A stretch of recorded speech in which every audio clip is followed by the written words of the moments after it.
कहा जाएगा कि अपने अमाल के सिले में मजे से खाओ और पियो। तख्तों पर जो बराबर बराबर बिछे हुए हैं तकिए लगाए हुए होंगे, और बड़ी बड़ी आंखों वाली हूरों को हम उनकी बीवियां बना देंगे।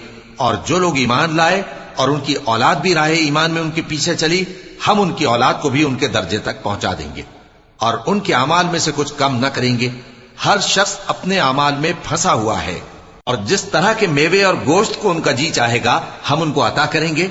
वहां वो जामे शराब की छीना झपटी करेंगे, जिसके पीने से न कोई लग़्व बात होगी और न कोई गुनाह का काम। और नौजवान खिदमतगार जो ऐसे होंगे जैसे छुपाए हुए मोती, जो उनके आसपास फिरेंगे और एक दूसरे की तरफ रुख करके आपस में गुफ्तगू करेंगे।